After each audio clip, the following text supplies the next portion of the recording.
Hello, আসসালামু আলাইকুম। আমি সালমান রহমান সৌরভ। আজকে ভিডিও টিউটোরিয়াল পর্বে স্বাগতম।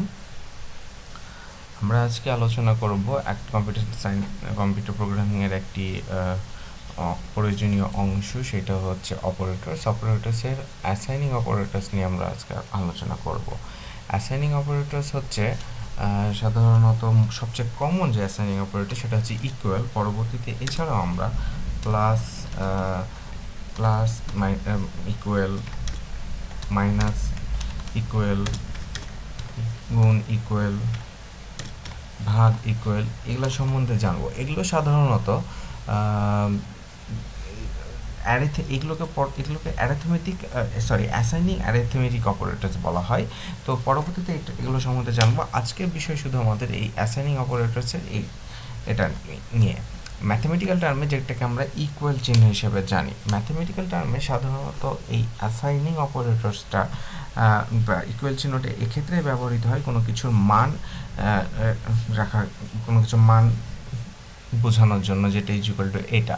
কিন্তু অ্যাসাইনিং অপারেটরসের ক্ষেত্রে বা কম্পিউটার প্রোগ্রামিংয়ের ক্ষেত্রে, প্রোগ্রামিংয়ে কোড লেখার ক্ষেত্রে এই ম্যাথমেটিক্যাল টার্মে যেটা আমরা ইকুয়াল চিহ্ন হিসেবে জানি সেটার ব্যবহার একটু অন্যরকম। সেটা সাধারণত কোনো কিছু মান অ্যাসাইন করা বা কোনো কিছুর মধ্যে কোনো মান রাখার ক্ষেত্রে ব্যবহৃত হয় বা সংরক্ষিত করার ক্ষেত্রে ব্যবহৃত হয়।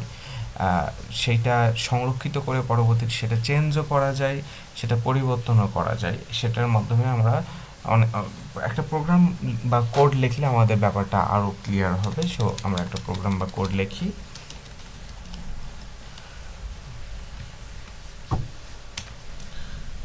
ইন্টিজার তিনটা ভ্যারিয়েবল নিই ইন্টিজার কোয়ালিটির। ফার্স্টে a is equal two 10 assign করি, b ইজ ইকুয়াল টু আবার আমরা a অ্যাসাইন করি এবং প্রিন্ট করি a এবং b এর মান।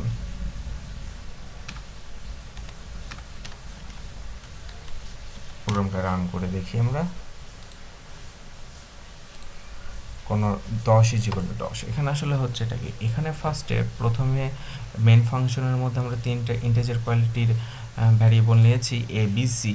এর মধ্যে আমরা একটা ইন্টিজার কনস্ট্যান্ট মান 10, যেটা ইকুয়াল এই যে অ্যাসাইনিং অপারেটরসের রাইট হ্যান্ড সাইডে লিখেছি, আর লেফট হ্যান্ড সাইডে ওই যে ভ্যারিয়েবলটা আমরা ডিক্লেয়ার করেছিলাম সেটা রেখেছি। তো এখান থেকে আরেকটা জিনিস আমরা পাই যে অ্যাসাইনিং অপারেটরসের রাইট হ্যান্ড সাইডে সাধারণত একটা মান থাকে এবং লেফট হ্যান্ড সাইডে এক ধরনের মান বা ভ্যালু থাকে। এই রাইট হ্যান্ড সাইডে যা থাকে অ্যাসাইনিং অপারেটরসের তাকে বলা হয় আর ভ্যালু, এবং লেফট হ্যান্ড সাইডে যা থাকে সেটাকে বলা হয় এল ভ্যালু। সাধারণত এল ভ্যালুর মধ্যেই রাইট হ্যান্ড সাইডের মানটা রাখানো হয়। রাইট হ্যান্ড সাইডের মধ্যে কোনো লেফট হ্যান্ড সাইডের ভ্যালু আমরা কখনো অ্যাসাইন করব না। মানে যে এখানে যেমন এই প্রোগ্রামে এ হচ্ছে লেফট হ্যান্ড সাইড বা এল ভ্যালু, আর 10 হচ্ছে রাইট হ্যান্ড সাইডের অ্যাসাইনিং অপারেটরের রাইট হ্যান্ড সাইড বা আর ভ্যালু। এই 10 মানটা সাধারণত আমাদের এ এর মধ্যে অ্যাসাইন হয়েছে, মানে রাইট ভ্যালুটা এল ভ্যালুর মধ্যে অ্যাসাইন হয়েছে। পরবর্তীতে আবার দ্বিতীয় লাইনে দেখা যাচ্ছে যে এইখানে ক্ষেত্রে বি এর মধ্যে আমরা এ রেখেছি। এখানে কিন্তু আসলে এর মধ্যে বি না, এখানে সাধারণত এর মধ্যে বি না, বি এর মধ্যে এ রাখা হয়েছে। কিন্তু ম্যাথমেটিক্যাল টার্মে আমরা যখন B is equal to A লিখি, এটার অর্থ হচ্ছে A is equal to B, B is equal to A. যে কথাই লিখি না কেন সেটাই ঠিক হয়। কিন্তু এইখানেই সাধারণত পার্থক্য আমাদের প্রোগ্রামিংয়ের ক্ষেত্রে, কোড লেখার ক্ষেত্রে, এই যে অ্যাসাইনিং অপারেটরসের ব্যবহার এবং ম্যাথমেটিক্যাল টার্মে এই অ্যাসাইনিং অপারেটরসের ব্যবহার। তো এইখানে এই বি ইজ ইকুয়াল টু এ, এই লাইনে কী হয়েছে আমরা সেটা একটু বলি। এখানে এ মানটা যেটা রাইট ভ্যালু আর ভ্যালু অ্যাসাইনিং অপারেটরসের, সেইটা অ্যাসাইনিং অপারেটরসের এল ভ্যালুর মধ্যে অ্যাসাইন হয়েছে। মানে এর মান কত আমরা জানি 10, পূর্ববর্তী থেকে 10 মানটা অ্যাকচুয়ালি বলা যায় যে পরোক্ষভাবে বি এর মধ্যে অ্যাসাইন হয়েছে। প্রোগ্রাম রান করলে আমাদের তখন দেখাচ্ছে যে এর মানও 10, বি এর মানও 10, সেটাই আমাদের এখন দেখাচ্ছে। তাহলে এখান থেকে আরেকটা বিষয় আমরা ধারণা পাই যে একটু গভীরভাবে লক্ষ্য করলে যে সব সময় প্রোগ্রামিংয়ের ক্ষেত্রে প্রোগ্রামিংয়ে কোড লেখার ক্ষেত্রে আর ভ্যালুর মানটা কনস্ট্যান্টও হতে পারে, সেটা ভ্যারিয়েবলও হতে পারে, কিন্তু এল ভ্যালুর মান কখনোই আমরা কনস্ট্যান্ট নিতে পারি না। কনস্ট্যান্ট নিলে সেটা কম্পাইলার তখন কমপ্লেইন করবে আমাদের বা এরর দেখাবে।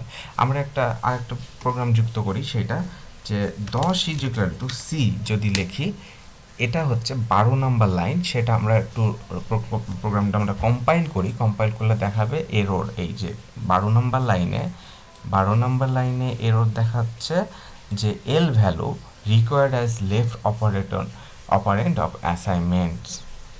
এখানে আমাদের উল্লেখ করে দিয়েছে যে এল ভ্যালুটা আমাদের কখনোই কম্পাইলার এরর দেখাচ্ছে, এই কারণে আমরা যেহেতু এখানে একটা এল ভ্যালু কনস্ট্যান্ট হিসেবে নিয়েছি, কিন্তু এল ভ্যালু কখনো কনস্ট্যান্ট হিসেবে নেওয়া যায় না।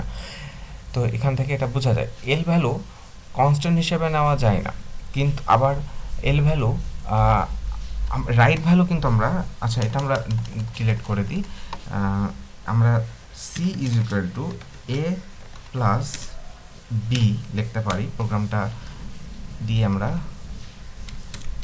%d ব্যাকস্ল্যাশ এখানে সি এর মানও প্রিন্ট করি, দেখাবে সি এর মানও দেখাবে, কোনো এরর নাই। এখন রান করে দেখায় যে সি এর মান দেখাচ্ছে 20। এই প্রোগ্রামে সি এর মান দেখাচ্ছে 20, অর্থাৎ আমরা এখান থেকে বলতে পারি যে আমরা এখানে দেখুন এই লাইনে যে সি ভ্যারিয়েবলের মধ্যে এ প্লাস বি রেখেছি। এ প্লাস বি কিন্তু একটা এক্সপ্রেশন, বীজগাণিতিক হিসাবে এটা একটা এক্সপ্রেশন, মানে রাইট ভ্যালুটা এখানে এক্সপ্রেশন হিসাবে ব্যবহৃত হয়েছে। তো কিন্তু প্রোগ্রাম কোনো এরর না দেখে সুন্দরভাবে আমাদের রান করছে। তাহলে আমরা বলতে পারি যে আর ভ্যালুর মান আমরা কনস্ট্যান্ট হিসেবে, ভ্যারিয়েবল হিসেবে, পাশাপাশি এক্সপ্রেশন হিসেবে ব্যবহার করতে পারি। তাহলে কি আমরা লেফট ভ্যালু অ্যাসাইনিং অপারেটরসের লেফট ভ্যালুর মানও আমরা এক্সপ্রেশন হিসেবে ব্যবহার করতে পারি? আচ্ছা সেটাই আমরা করে দেখি, দেখা যাক কোনো কম্পাইলার এরর দেখা কি নয়। ইজ ইকুয়াল টু সি, এবার প্রোগ্রামটা রান করে দেখাই, এরর দেখাবে যে L value required as left operator of assignments. Again আমরা এটা লিখতে পারি না, মানে কখনোই। তাহলে এখান থেকে কিছু সিদ্ধান্তে আমরা আসতে পারি যে প্রোগ্রামিংয়ে কোড লেখার ক্ষেত্রে অ্যাসাইনিং অপারেটরসের এল ভ্যালুর মান সবসময় ভ্যারিয়েবল হবে, সেটা কনস্ট্যান্টও হতে পারে না, আবার এক্সপ্রেশনও হতে পারে না। কিন্তু অন্যদিকে অ্যাসাইনিং অপারেটরসের রাইট সাইডের মান বা আর ভ্যালুর মান কনস্ট্যান্টও হতে পারে, ভ্যারিয়েবলও হতে পারে, এক্সপ্রেশনও হতে পারে। যেমন এখানে আর ভ্যালু কনস্ট্যান্ট হিসেবে ব্যবহৃত হয়েছে, এখানে আর ভ্যালু জাস্ট একটা ভ্যারিয়েবল হিসেবে ব্যবহৃত হয়েছে, এখানে অ্যাসাইনিং অপারেটরসের আর ভ্যালু একটা এক্সপ্রেশন হিসেবে ব্যবহৃত হয়েছে। এই প্রোগ্রামের টোটালটাই রান করলে কোনো কম্পাইল করলে কোনো এরর দেখায় না এবং সঠিকভাবে প্রোগ্রামটা রান করে এবং আমাদের যথাপূর্ণ আউটপুট দেয়। তাহলে এখান থেকে আমরা এই একটা বিষয়ে ধারণা পাই। এখানে আরেকটা জিনিস বলে রাখা দরকার যে প্রথমত আর ভ্যালুর মানটা, আর ভ্যালুর মধ্যে যে মানটা রাখা হয় সেটা নিজে নিজে এভালুয়েট হয়, তারপরে সেটা লেফট ভ্যালু অ্যাসাইনিং অপারেটরের লেফট ভ্যালুর মধ্যে অ্যাসাইন হয়ে থাকে। যেমন এখানে এ প্লাস বি, আগে এ প্লাস বি এই এক্সপ্রেশনটার কাজ হয়েছে, সেইটা সম্পূর্ণভাবে কাজ হয়ে যাওয়ার পর এ আর বি এর মান যোগ হওয়ার পর সেইটা টোটালি সি এর মধ্যে হয়েছে, অ্যাসাইন হয়েছে। আগে এই কাজটা সম্পন্ন হয়েছে, তারপরে সেই মানটা সি এর মধ্যে অ্যাসাইন করা হয়েছে। এইটা ছিল সাধারণত অ্যাসাইনিং অপারেটরসের কিছু কিছু জিনিস, যেগুলো আমাদের বেসিক ধারণা। এখানে অ্যাসাইনিং অপারেটর সম্বন্ধে আমাদের এই ধারণাগুলো থাকলে প্রোগ্রাম লেখার ক্ষেত্রে সাধারণত কখনো ভুল হবে না। আজকে আমাদের ভিডিও টিউটোরিয়াল পর্বটি এখানে শেষ হচ্ছে, দেখা হবে পরবর্তী